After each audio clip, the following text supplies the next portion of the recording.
we're talking about is the core program, Certificate of Recognition. Now, does everybody understand what that program's about? Has anybody heard of it? Okay, well, let me run through that for you. What it is, it's a standard that's created for safety. So they've said what we need to do when we create standards is we need to say what we do what we say, and prove what we did. Now, in terms of what you guys do, how I can put that and explain it to you is you guys get a work order, right? And that work order says what you're going to do, doesn't it? And then you actually go out and do the work, right? So say what you do is the work order, doing what you do is the actual work that you do, and then you prove what you did by writing notes, or the as-built.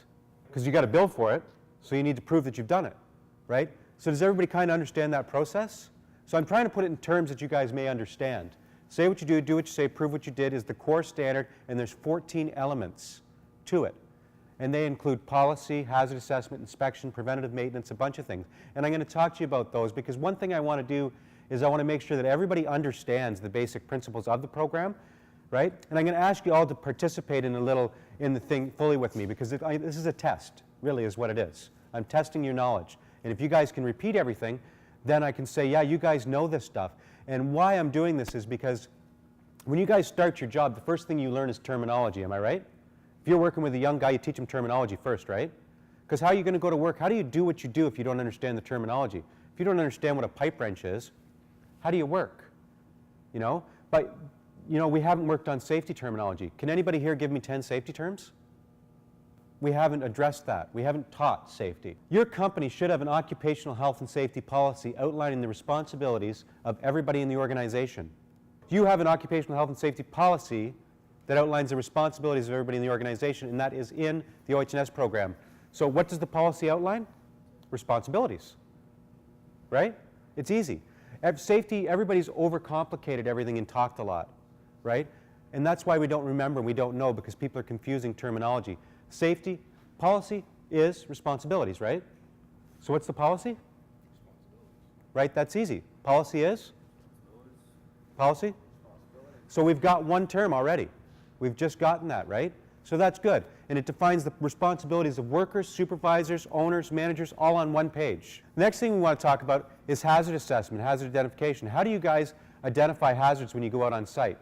Can anybody tell me how you identify hazards? Common sense, for one. Yeah, yeah. Potential level of harm. Right? Prior knowledge. You've been there before. You understand the hazards, right? Have you ever been involved on work sites where you're filling out those hazard assessment forms? Yeah, you have, eh? Up north. Yeah, okay. And so what that process is, they give you a piece of paper and they say, fill this out. But they don't really explain to you why you're filling out what you're filling out. And so this little safety dance that I've created is why you're filling these things out, and it's safety in a nutshell. So if everybody could do the motions of the safety dance with me, that'd be great, because this is a learning process. So the first thing we do when we get on site is we identify hazards. Everybody point to your eyeball, right? And say, identify. Identify. Come on, go ahead. It's cool, right? Look at, I'm doing it, right? Identify the hazards. That's what we do as a professional. First thing you're doing, you're looking around and saying, what kind of hazards are presented? So the first thing we do is we identify. Point your eyeballs, everybody. Identify. We're learning the safety dance. Identify the hazards, right? So what kind of hazards are presented in your guys' day? Let's talk about access and egress for you guys, because that is definitely a hazard for you, right? So we identify. Everybody point your eyeball. We identify the hazard of access and egress, right? So once we identify, we need to assess. Everybody point to your ass, right? And you got two ass cheeks for a reason. I'm going to come back to the second one.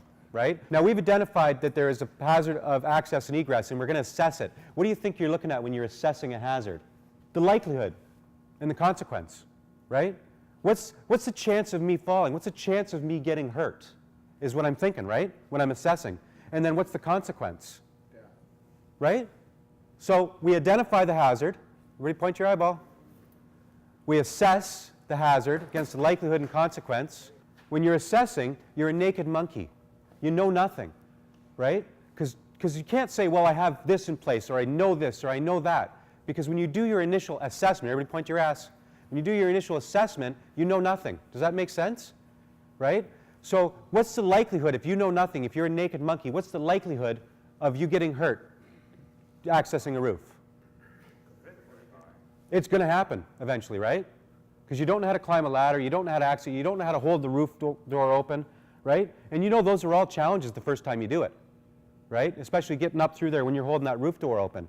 So the likelihood is going to happen. What is the consequence?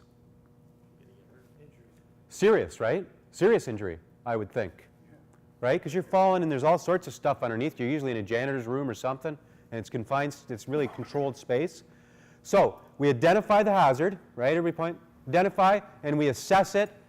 The next thing we want to do is we want to control the hazard. Does that make sense? Everybody go like this, control the hazard. How are we going to control that hazard? We can address it by safe work practices and safe job procedures, right? Safe work practices, 3-point contact going up the ladder. Very important in a situation like that because it's a straight ladder too, right? So we can do that.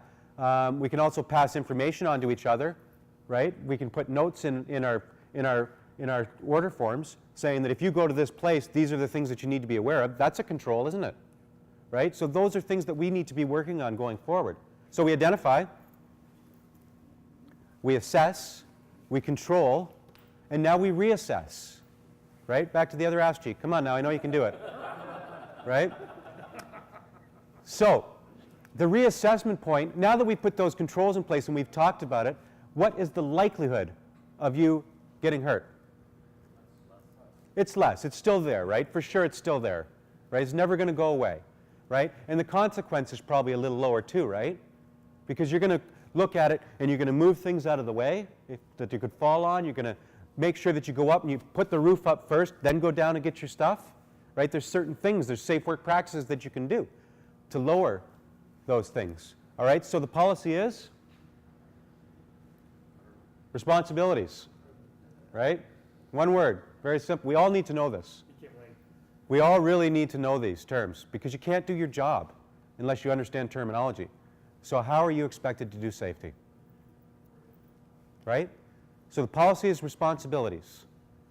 We identify, everybody, identify, assess. Come on, say it with me. Identify, assess, control, and reassess. So the policy is?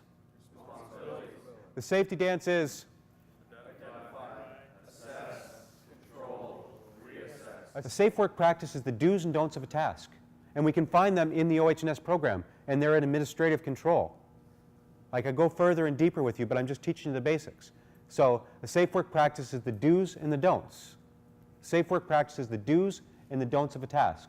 What's a safe work practice? Do's and the don'ts. What's a safe work practice? What's the policy? Responsibility. What's a safe job procedure then, do you think? It's the steps of a task, because to do a task, you have to do all those things. So when you go to do, when I say, I want you to go work on the leading edge of the roof, well, the safety dance is definitely part of it. That's the first thing you do. The first thing you do before any task. So in every safe job procedure, if I'm going to define the steps of a task, we have the safety dance, a hazard assessment. So the policy is? The safety dance is? Identify, assess, control, reassess. A safe work practice is the do's and don'ts. A safe job procedure is the steps of a task.